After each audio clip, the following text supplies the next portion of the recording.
Tuh, penyulam agung kita untuk kopi dulu tadi tuh. Tuh ada situ. Oh, tapi ada nih printer. Iya.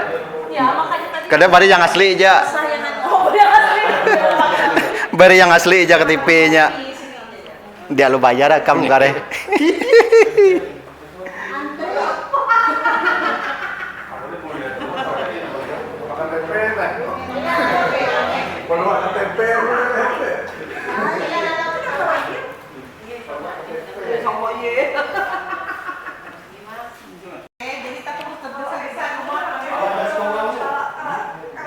Nah, para Ketim Care gabung semua di Kapuas dengan Kelsey.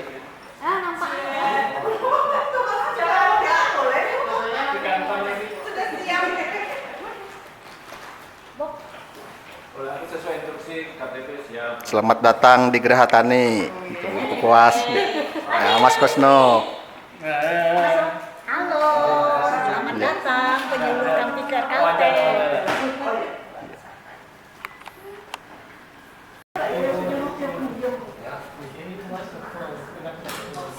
Penyuluh itu tugasnya ngomong.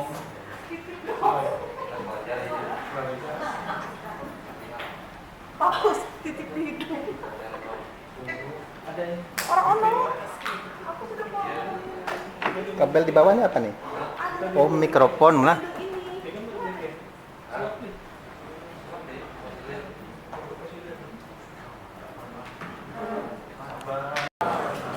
Alhamdulillah wa syukurillah, senang sekali ya kita pada kesempatan yang sangat baik ini di awal tahun 2026 kali pertama dia rekan-rekan baru saja mendapatkan SK, kemudian juga mendapatkan gaji, mudah-mudahan nanti bulan Februari mendapatkan tukin ya. Mendapatkan tukin dan lain-lainnya begitu ya. Artinya saat ini kita memang sudah satu rumah ini ya. Satu rumah semuanya di Kementerian Pertanian, dan tentu saja koordinasi bisa kita lakukan dengan lebih baik lagi dan lebih intens lagi. Jadi saya menunggu saat-saat seperti ini begitu ya, karena buat saya saat-saat seperti ini ya Pak Puslat, Pak Kepala Sekolah, ini saat-saat yang istimewa. Kadang-kadang saya hampir tidak punya waktu untuk ketemu dengan Bapak Ibu semuanya, hanya bisa melalui Zoom meeting ya, tapi ketika begitu ada kesempatan seperti ini buat saya kesempatan istimewa ya. Dan rata-rata saya nggak tahu ya kalau di sini ya, kalau Pak Arpani mungkin udah bosan sama saya ya. Pak Haji juga udah bosan tuh sama saya.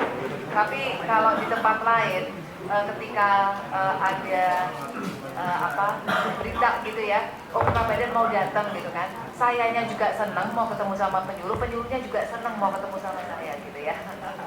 Rata-rata seperti itu. Dan akhirnya kita ketika ketemu tuh saling senang gitu. Jadi yang indah-indah keluarnya begitu ya. Jadi sudah seperti apa ya, seperti mau ketemu pacar gitu Pak. Berasanya seperti itu ya. Jadi senang sekali saya bisa bertemu dengan penyuluh. Dan ketemu dengan penyuluh itu buat saya memberikan energi dan motivasi untuk kemudian menjadikan alasan kita untuk tetap terus berjuang ya, bekerja tidak kenal lelah, dan juga terutama untuk mendukung swasembada pangan.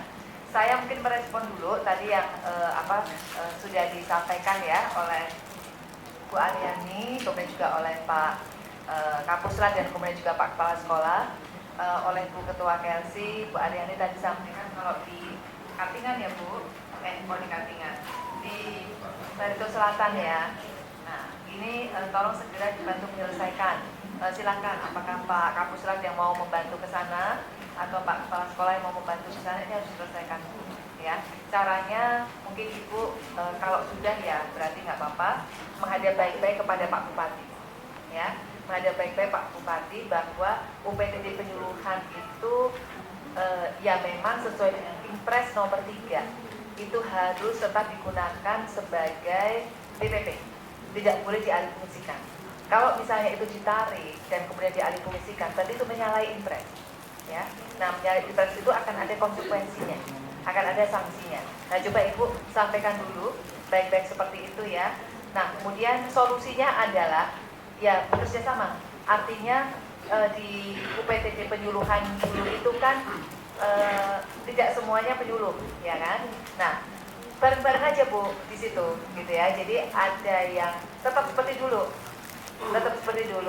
kemudian bersama-sama bekerja di situ gitu ya. Artinya yang bukan penyuluh juga bisa tetap bekerja di situ, yang penyuluh juga bisa tetap bekerja di situ.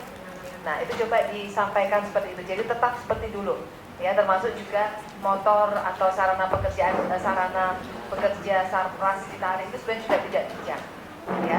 Nah coba Ibu Salimeni ya menyampaikan terlebih dahulu seperti itu. Nanti kemudian bagaimana responnya ya dari pihak pemerintah daerah dan kepala dinas.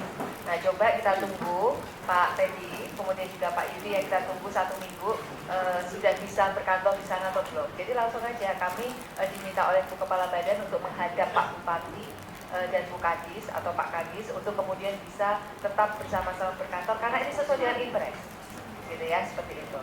Nah kemudian nanti kalau misalnya nggak bisa ya dibantu Pak Teddy sama Pak Yudi untuk ke sana, ke Pak Bupati dan Pak Kadis ya, karena itu impres langsung buat Bupati. Jangan-jangan Bupatinya nggak paham atau nggak tahu kalau ada impres seperti itu, sehingga kemudian Bukadisnya narik BPP seperti itu ya. Jadi solusinya seperti itu, semuanya tetap seperti dulu. Kalau misalnya ada penyuluh maupun non penyuluh yang berkantor di UPTJ itu, ya tetap saja berbagi saja, gitu Bu ya. Nah caranya seperti itu. Nah jika misalnya tetap berkeras, ya nanti tolong disampaikan Pak Teddy, Pak Yudi, kita akan mengusulkan kepada Pak Menteri untuk menghapuskan semua bantuan kepada daerah tersebut. Ya, akan mengusulkan seperti itu. Sehingga ya peran pemerintah daerah harus sinergi, ya kan? Saya mendengar ini, ya saya mendengar, wah penyuluh begitu ditarik ke pusat, sinerginya dengan dinas pertanian, dengan pusat daerah kurang, gitu kan? Bagaimana dengan yang ini? Ya kan? Ini bukan penyuluhnya, ini pemerintah daerahnya yang kemudian membuat kondisi seperti itu, kan begitu ya? Sehingga kami tidak segan-segan Bapak Ibu untuk kemudian memutuskan hubungan. Jadi nanti tidak akan ada lagi. Tapi sampaikan dulu Pak, disampaikan secara baik-baik ya. Ibu juga secara baik-baik dulu ya. Seperti itu. Jadi seperti itu solusinya bersama ya, tetap semuanya berkantor di situ. Dan kemudian nanti kalau misalnya memang belum bisa ya nanti dibantu Pak Yudi atau Pak Yudi gitu ya. Setelah itu nanti ya ada langkah-langkah selanjutnya ya gitu ya. Tapi itu tetap harus dipertahankan karena impresnya seperti itu. Ya dan Ibu jangan Bapak Ibu itu punya hak. Jadi nggak boleh istilahnya mengalah dan pergi, tidak. Itu haknya Bapak Ibu semua, haknya kita semua. Ya dan kami memperjuangkan itu tuh tidak mudah. Ya rekan-rekan semua, memperjuangkan impres itu tidak mudah. Ya kalau dulu saya itu usul, karena saya saksi sejarah pembentukan impres itu ya bersama-sama. Kalau saya dulu usulnya semua BPP ditarik ke pusat. Ya, jadi tidak hanya penyuluhnya tapi semua BPP. Tapi karena judulnya itu percepatan swasembada pangan, penarikan BPP itu tidak mudah. Ya, butuh waktu lama karena itu aset daerah. Yang paling mudah, paling cepat adalah menarik Bapak Ibu semua. Sudah terbukti, ya kan? Jadi tidak dalam waktu lama Bapak Ibu semuanya sudah bisa pindah. Tapi kalau masalah aset itu sulit. Dan kemudian karena memang itu sudah menjadi kewajiban pemerintah daerah ya, sudah menjadi milik, sehingga ya akhirnya win-win solutionnya ada klausul seperti itu bahwa BPP tidak boleh dialihfungsikan. Ya BPP tidak boleh dialihfungsikan itu nggak cuma bangunannya saja, semuanya ya, termasuk lahannya yang untuk develop, termasuk sarana prasarananya itu tidak boleh dialihfungsikan. Ya, jadi tetap untuk penyuluh pertanian. Itu amanah Impres nomor 3 tahun 2025. Jadi seperti itu. Jadi itu haknya para penyuluh. Ya, dan itu sudah ada dan instruksinya. Saya khawatir Pak Bupatinya nggak tahu. Ya. Mungkin. Nah makanya Ibu menghadap Pak Bupati, begitu ya. Sudah.